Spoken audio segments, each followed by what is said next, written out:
اسلام صرف عبادت کا نام نہیں بلکہ اچھے اخلاق کا بھی دین ہے۔ آج ہم ایک حدیث پاک سے سیکھیں گے کہ اچھے اخلاق رکھنے والے لوگ اللہ کے نزدیک سب سے بہتر کیوں ہیں۔ رسول اللہ صلی اللہ علیہ وسلم نے فرمایا، تم میں سب سے بہتر وہ ہے جس کا اخلاق سب سے اچھا ہے۔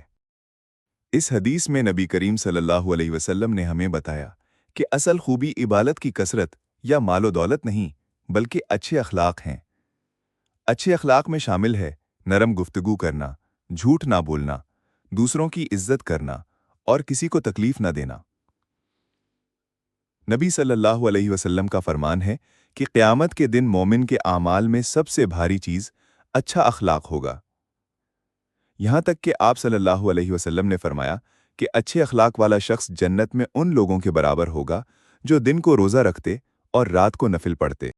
سوچیں، اگر کوئی شخص بہت عبادت کرتا ہو لیکن اس کی زبان دوسروں کو تکلیف دے تو اس کی نیکیاں ضائع ہو جائیں گی۔ لیکن وہ شخص جو عام زندگی میں نرمی اور محبت سے پیش آتا ہے، سب کو سلام کرتا ہے، مسکرا کر بات کرتا ہے، وہ اللہ کے نزدیک بہت بلند مقام رکھتا ہے۔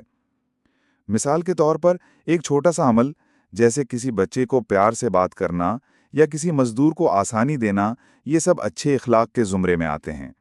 آئیے ہم آج ہی سے عہد کریں کہ ہم دوسروں کے ساتھ نرمی، محبت اور عزت سے پیش آئیں گے۔